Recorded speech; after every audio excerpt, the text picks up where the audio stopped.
We live in, an area that's close to Queens, but we actually were, because we were going south, we did spend a little bit longer in Brooklyn than we normally would.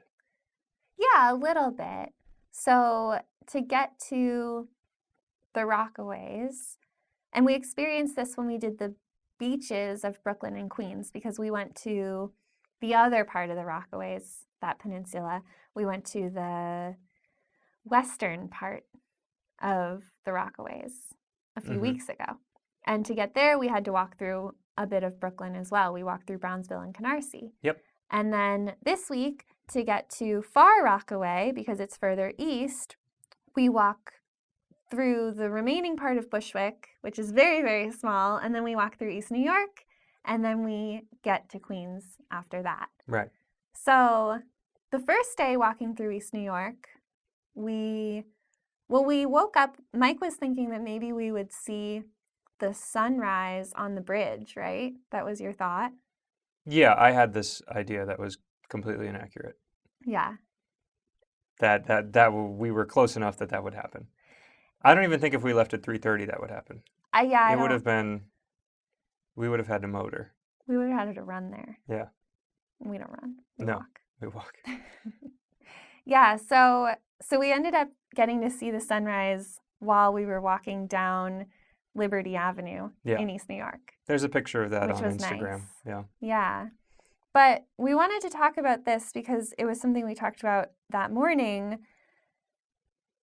Typically, when we're walking around, it's during the day, it's during daylight, and we're both very comfortable everywhere we go. We've both been in New York for a long time. We are probably, maybe I'm a little bit more sort of looking around, making sure I'm safe all the time than you are, Mike.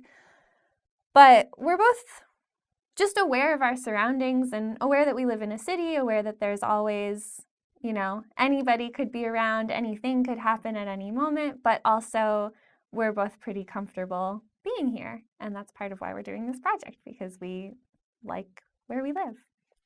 But I had a experience in my mind that I shared with Mike and that I'm going to share with all of you that I honestly don't feel great about, but I think it's an idea and a thought process that probably a lot of people have, and that certainly our news media and the way that people talk about different areas of the city sort of casually reinforces over and over. So it was early, it was still dark, and I realized, oh, we're going to be walking through East New York before the sun rises. And it's just a neighborhood over. We walk over there fairly often. Our closest post office is over there. My studio used to be over there. But East New York has a bad reputation, if you will. If you just look at statistics, it might make people uncomfortable, right? The level of crime and poverty is definitely higher in that area. And just the general idea of sort of a bad neighborhood sits with East New York. And I started to feel a little bit anxious that we were going to be walking through there so early in the morning. And we had to talk about it, right? Yeah.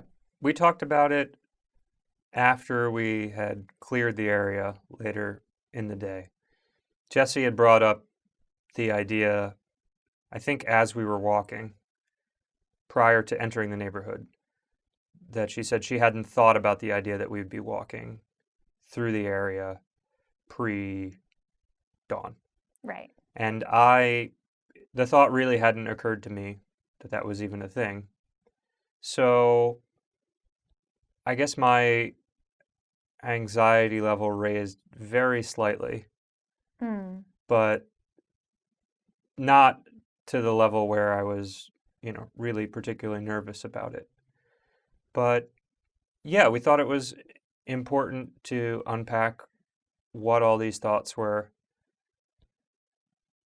both why we don't think about it more when we're walking through and why these ideas exist in our society. I mean, we have been asked by different people, what do you think about when you're going through a tough neighborhood or something like that? And we just don't have the same types of thoughts that I think other people have. And it's not that we're unaware of those ideas. No, certainly not. It's just that we spend a lot of time thinking about what it is that could happen and what scenarios could impact us. And many of them are things that we feel we are either not going to be the target of or have a good deal of control over, to either avoid the situation as it's unfolding in front of us or to diffuse it as it's happening. And then there's a remainder percentage of things that are acts of God, so to speak, which are just anomalous behaviors that could potentially occur in any neighborhood. Right. And those are not things that we're interested in organizing our lives around. Not just this walk, but the idea Yeah. of living in fear for freak instances. Yeah.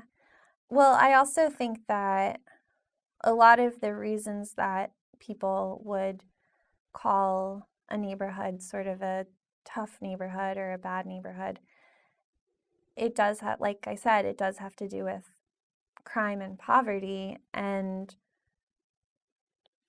those are not things that would directly affect us walking through. The things that we're seeing that make you feel a little unsettled maybe is trash on the street, houses that are boarded up, things being sort of disheveled, broken cars, signs of people not being able to fix things or clean things up in the same way as maybe some other neighborhoods. And yeah, I guess it's a complicated topic because like I said, I don't feel great that I had that feeling because it's this fear of the unknown when going into an area where people are less better off than you, right? And it's that fear. I don't think, I mean, here we are talking about it, unpacking it. We recognize it right away that it was uncalled for. We still walked through, you know, but it's that fear manifesting, not recognizing it, not interacting with the neighborhood, separating yourself from the neighborhood, that I think keeps our society separate and keeps people in places of being unequal. Mm-hmm. And it's something we're talking about as a culture a lot more right now, and I think that's good. But I do think that those feelings that are just sort of forced into us are really important to try to break down and break. Yeah. I mean, yeah, you need to hold in awareness these things that you're experiencing. I mean, the reason you had those feelings, most likely, is because you have heard things about this neighborhood and then you internalize them to some degree. Mm-hmm. And you just have to hold those thoughts in awareness. It doesn't mean that you have to act based on what you've heard. And we just all need to recognize that we're swimming around in this soup of ideas and they can be harmful if we let them be harmful.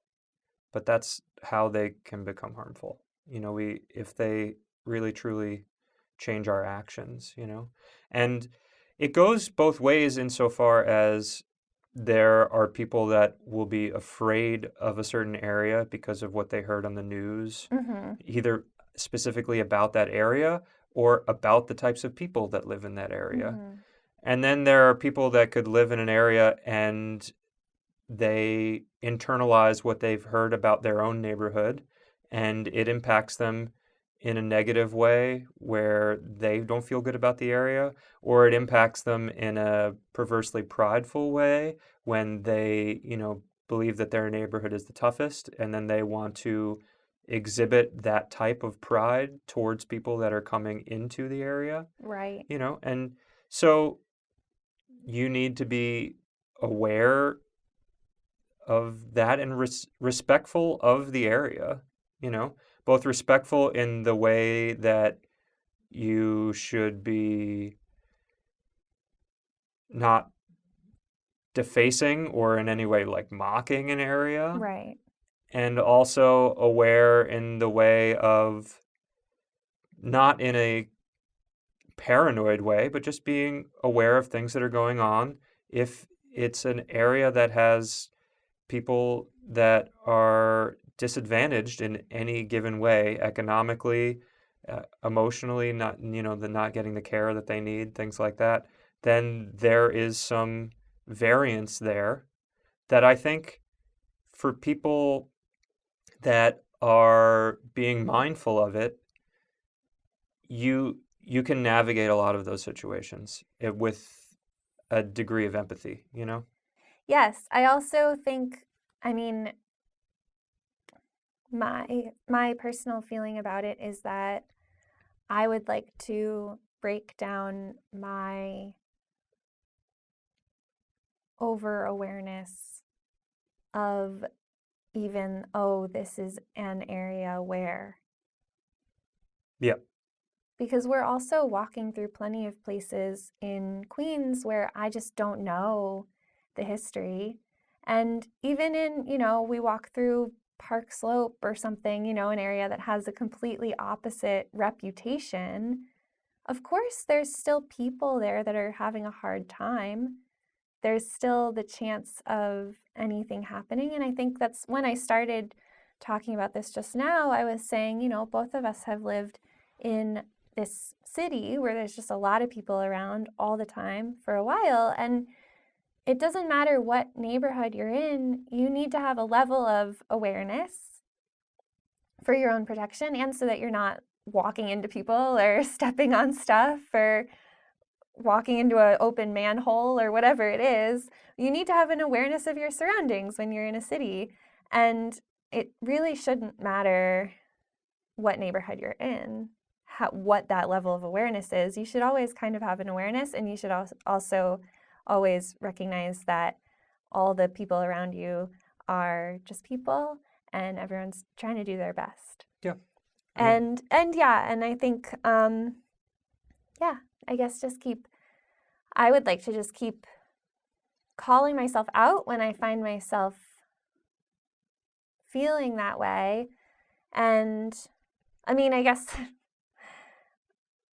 we didn't have to talk about it here, right? It's not like we did something. We didn't take any action that was negative based on these thoughts. But people do take actions that are negative based on these types of thoughts frequently. So for me, I just wanted to share that I was having those thoughts and that I wanted to work through it in hopes that maybe other people can try and do the same. yeah. And as a society, we can try and do the same. Yeah.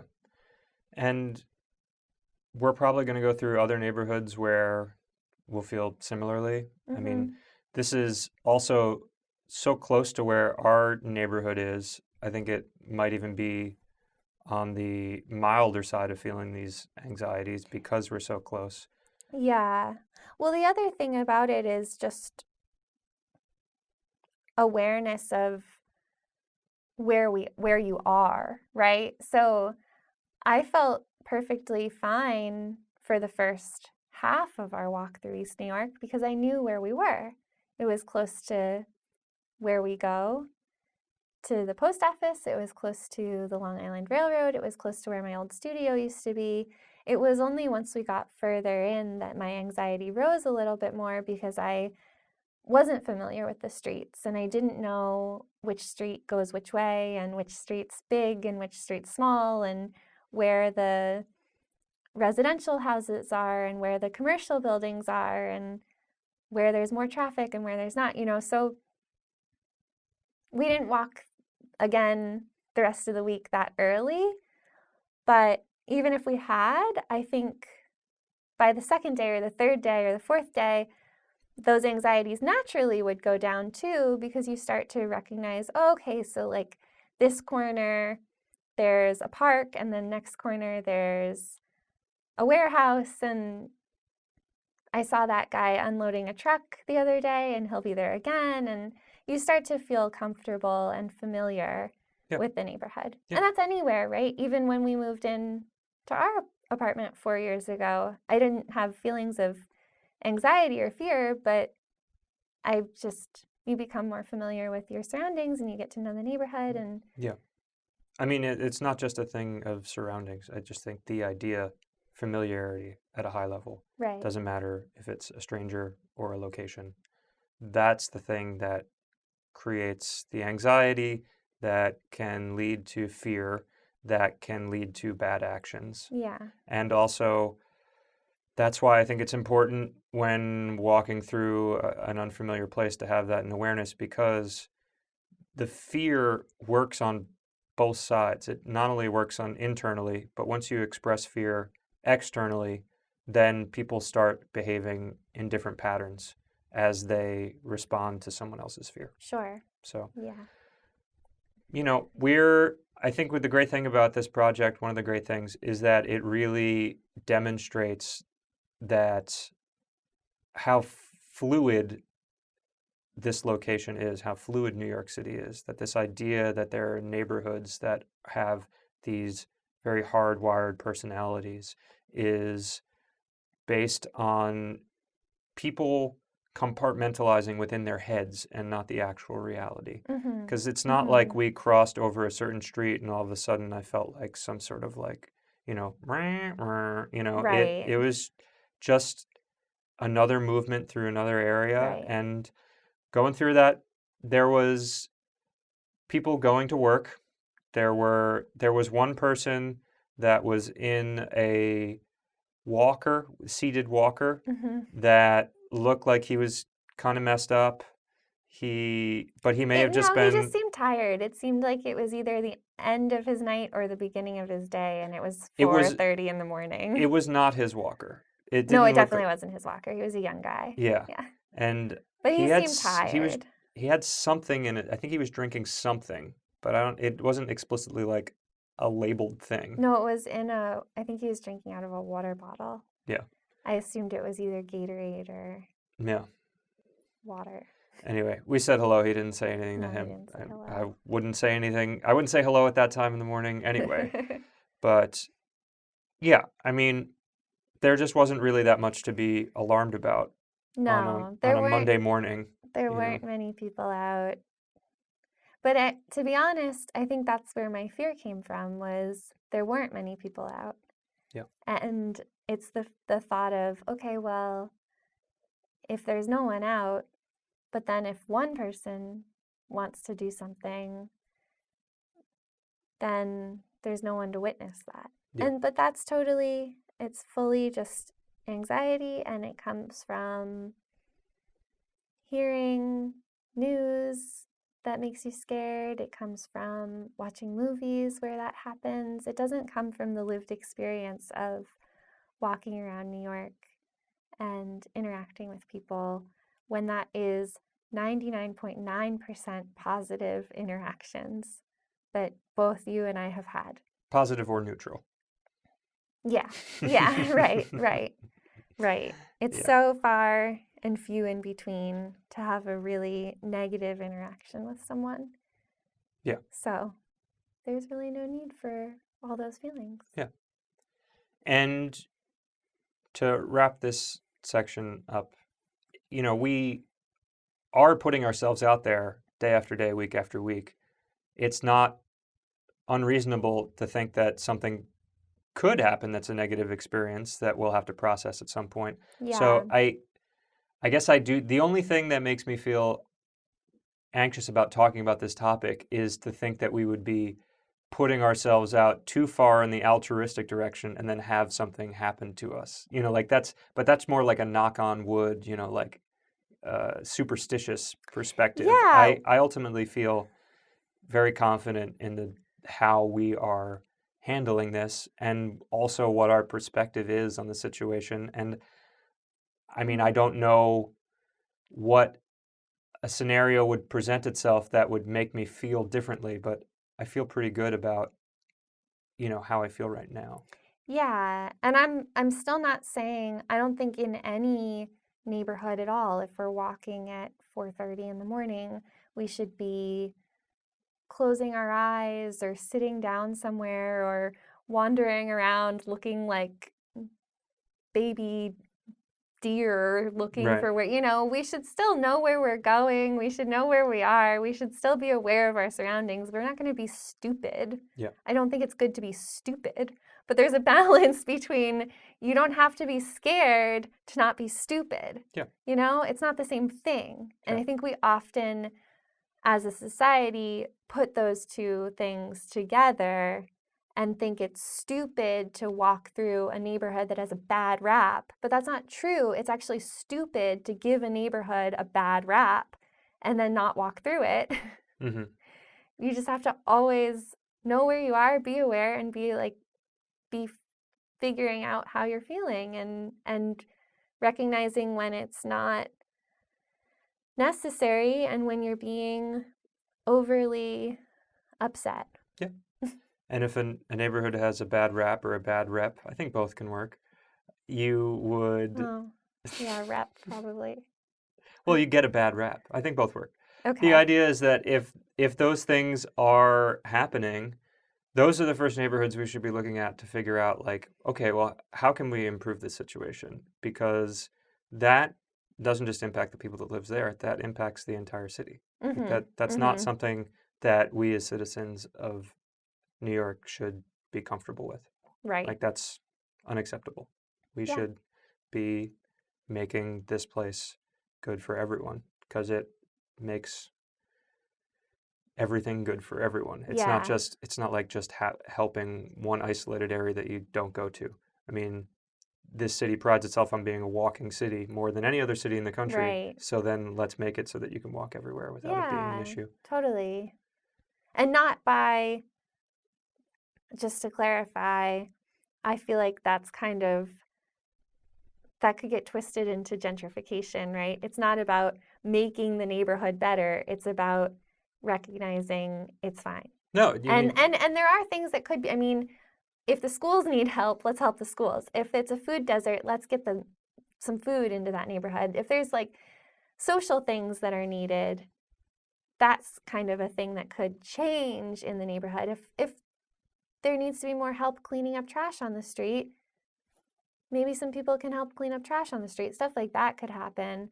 But otherwise, also just recognizing that it doesn't have to be this scary place. yeah. It doesn't have to be this untouched, we don't go there kind of thing. Yeah. No, you identify community leaders and give them the attention necessary to hear them, to Yeah, find out what they need, and then a combination of giving resources and either increasing resources, diverting resources, but also just time and attention is often enough to get things moving too. yeah, If you can make a community feel like they're being heard, then they can respond with their own energy to start jump-starting things on their end. Because right. that's what the real change is going to be, not from people coming externally, like gentrification certainly, but Yeah, just it it is empowering people within their own areas, yeah, and you do that through making it evident to them that there's support and care on the other right. side. Yeah. So maybe we'll find, I'm sure there's people that are doing that too. I know for sure I've talked to people that are working within even just the communities nearby here that are working to do things like what we just talked about. Yeah. Yeah, it's really sexy Maybe the work. next time I we're mean, in there, we can bring it up and Yeah. share about it. Yeah. Anyway, that's East. So that's East New That's York a half this hour week. on Brooklyn in our South Queens In walk. our South Queens walk.